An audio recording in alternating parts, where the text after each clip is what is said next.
देखिए, सबसे पहले तो मैं अपने नए दायित्व के लिए राष्ट्रीय नेतृत्व का बहुत बहुत आभार व्यक्त करना चाहता हूं, क्योंकि उत्तर प्रदेश का अध्यक्ष होना अपने आप में बहुत ही गौरव का विषय है, क्योंकि पूरे देश के राजनीति का केंद्र उत्तर प्रदेश माना जाता है। और ऐसे प्रदेश का मुझे जिम्मेदारी राष्ट्रीय नेतृत्व ने दिया है, उसके लिए मैं अपने सभी राष्ट्रीय नेतृत्व को बहुत बहुत धन्यवाद ज्ञापित करता हूं। जहां तक मेरे काम करने का तरीका है, जो मेरे 35 साल का अनुभव है, जो मैं अपने क्षेत्र में काम करता रहा हूं, कि सबको लेकर के ही मैं चलता हूं। और प्रदेश में भी मैं आया हूं तो टीम के जितने भी सदस्य हैं, सभी कार्यकर्ता हैं, उन सबको साथ लेकर के मैं चलने का पूरा प्रयास करूंगा। और हमारे लिए कहीं ना कहीं जो कार्यकर्ता है, जो जमीनी कार्यकर्ता है, वो सर्वोपरि होता है। और ये मेरा काम करने का तरीका है कि कार्यकर्ता के आधार पर ही मैं कोई निर्णय लेता हूं और उनके मान सम्मान की रक्षा का हमेशा चिंता मैं सदैव करता रहा हूं और आगे भी पूरे प्रदेश के कार्यकर्ताओं के लिए मैं करता रहूंगा। साथियों, अभी हमारा जो कार्यक्रम चल रहा है, जो 3 अभियान चल रहा है, उसमें एक तो अटल शताब्दी समारोह चल रहा है, जो 25 दिसंबर को होगा।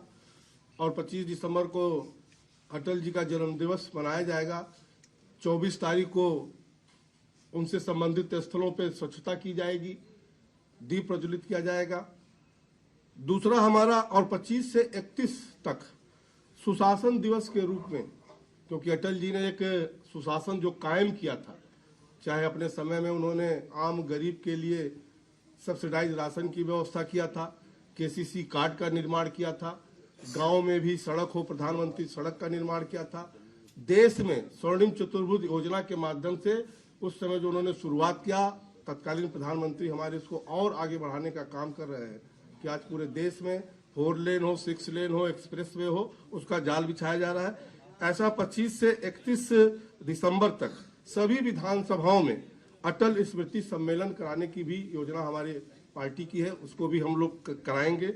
और 25 दिसंबर को ही यशस्वी प्रधानमंत्री नरेंद्र मोदी जी जा रहे हैं, जो कि राष्ट्र प्रेरणा स्थल बना हुआ है, जिसमें हमारे महापुरुषों की एक पूरा एक मूर्ति खड़ा है, 65 फुट की मूर्ति है, श्यामा प्रसाद मुखर्जी की, दीनदयाल जी की और अटल जी की मूर्ति है। उसका भी उद्घाटन होगा और एक बड़ी सभा को संबोधन 25 तारीख को माननीय प्रधानमंत्री जी करने वाले हैं।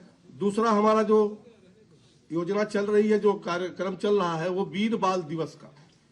वीर बाल दिवस 26 तारीख को, जो 2022 में गुरु नानक जयंती के दिन प्रधानमंत्री जी ने घोषणा किया था, जो उनकी सोच है कि वीर बाल दिवस, जो हमारे साहबजादे जोरावर सिंह और बाबा फतेह सिंह ने बलि अपना शहादत दिया था, उसको समाज के निचले स्तर तक, अपने नौजवान बच्चों तक कैसे पहुंचाया जाए, उसके लिए हमारा एक 26 तारीख से वो कार्यक्रम चलेगा, जिसमें जिला स्तर पर सभाएं होंगी और विद्यालयों में कार्यक्रम, कि जो विद्यालय में बच्चे एकत्रीकरण करते हैं, वहां पर उन बच्चों के बीच में जाकर के वीर बालकों के बारे में बताना, ताकि हमारे समाज में एक नया दिशा उसमें डेवलप हो। और तीसरा जो इम्पोर्टेंट चल रहा है कि SIR का कार्यक्रम चल रहा है। SIR के कार्यक्रम में संविधान के तहत चुनाव आयोग उसको करा रहा है, लेकिन हम लोग भी राजनीतिक दल के कार्यकर्ता होने के नाते, कि जो कार्यक्रम वहाँ हो रहा है उसमें हमारा कोई व्यक्ति किसी का नाम छूटने ना पाए, कोई गलत आदमी का नाम जुटने ना पाए, और जो मृत व्यक्ति हैं उनका नाम उसमें से हटाने का जो काम चल रहा, उस पर भी हमारे कार्यकर्ता लगे हुए हैं कि उनका हम चुनाव आयोग का सहयोग करें और एक हमारा राजनीतिक कार्य है उसको पूरा करें। साथ ही साथ मैं पुनः कहना चाहता हूं कि मैं सबको लेकर के और आप सबसे निवेदन भी करना चाहता हूं कि चूंकि आप लोग चौथे स्तंभ हैं लोकतंत्र के, और लोकतंत्र के स्तंभ में मेरा निवेदन आप लोग से भी रहेगा कि मैं बहुत दंड फंद वाला नेता नहीं हूं, लेकिन जो हमारे संगठन का कार्य हो, जो हमारे सरकार का योजना हो, वो जो पॉजिटिव चीजें हैं उसको आप लोग निश्चित तौर से कवर करेंगे, उसको प्रसारित करेंगे। यही निवेदन करते हुए मैं अपनी बात समाप्त करता हूँ।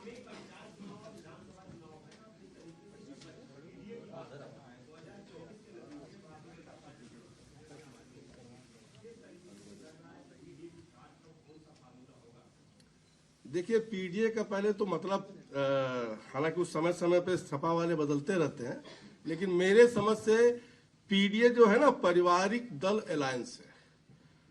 एनडी सरकार, एनडी में जो अलायंस है, अगर आप देखें जितने दल भी उसमें सम्मिलित हैं वो सभी पारिवारिक दल हैं। उत्तर प्रदेश में आप ले लें, समाजवादी पार्टी को ले लें, कांग्रेस को आप उठा लें, आप बिहार में उठा लें, आप बंगाल में उठा लें, तो सभी पारिवारिक दल के लोगों का ये एक अलायंस है।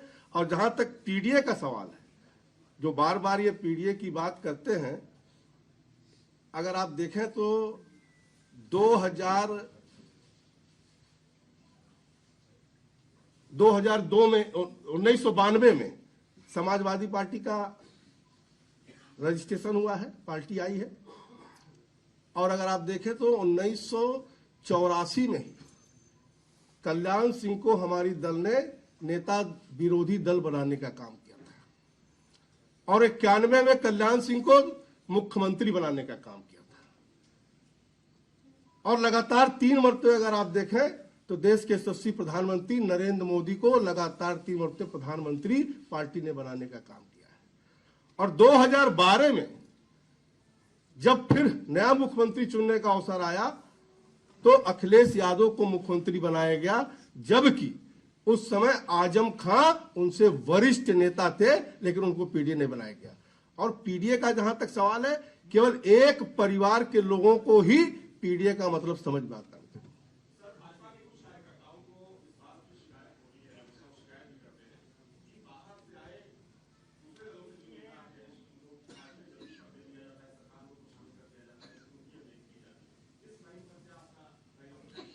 देखिए, पार्टी को विभिन्न प्रकार का निर्णय लेना पड़ता है, आवश्यकता के अनुसार निर्णय लेना पड़ता है, लेकिन भारतीय जनता पार्टी में अधिकतर अगर देखें तो भारतीय जनता पार्टी के कार्यकर्ताओं को ही सम्मान दिया जाता है। और मुझ जैसे छोटे कार्यकर्ताओं का इतना बड़े प्रदेश का अध्यक्ष भी पार्टी ने बनाया है।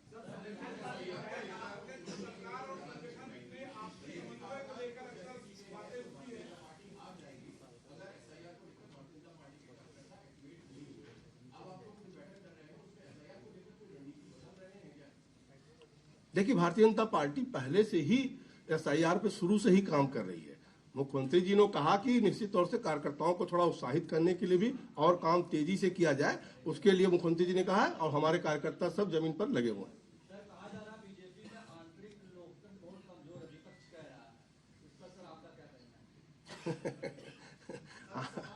अगर लोकतंत्र किसी दल में है तो वो भारतीय जनता पार्टी में ही है।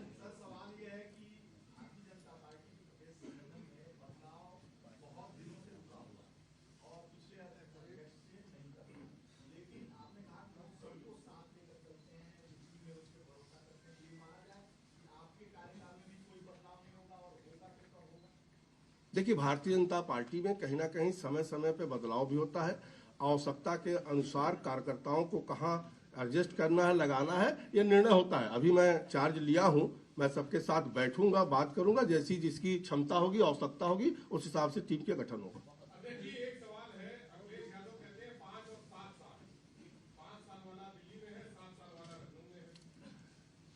यही तो मेरे दल की खूबसूरती है भाइयों, कि भारतीय जनता पार्टी में ही ऐसा हो सकता है कि जिसकी जहां आवश्यकता हो पार्टी उसको इस्तेमाल करती है। हमारी आवश्यकता उत्तर प्रदेश में थी, हमें उत्तर प्रदेश का चार्ज मिला। राष्ट्रीय स्तर की आवश्यकता देश में थी, वहां उनको चार्ज मिला। लेकिन मैं आपसे पूछना चाहता हूं कि अगर भारतीय जनता पार्टी को छोड़ करके जो दूसरे दल के लोग हैं, कांग्रेस के लोग हैं या सपा के लोग हों, अगर मुझे यहां पर किसी को अध्यक्ष बनना हो तो मुझे लगता है कि उनको पुनर्जन्म लेना पड़ेगा, उनके खानदान में फिर से जन्म लेना पड़ेगा।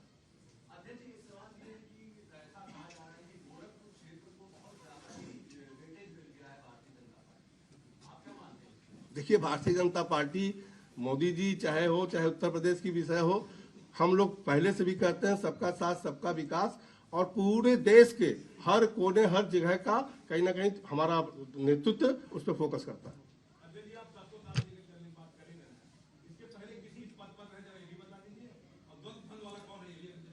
ये सब तो आपको पता है कि मैंने सभासद रहा हूं, मैं डिप्टी मेयर रहा हूं, मैं सांसद रहा हूं, भारत सरकार में वित्त राज्य मंत्री हूं, प्रदेश कार्य समिति का सदस्य हूं। संगठन में मैं अपने जिले में पूरा संगठन देखता ही रहा हूं, सबको साथ लेकर के चलता रहा, प्रदेश कार्य समिति का सदस्य भी रहा हूं।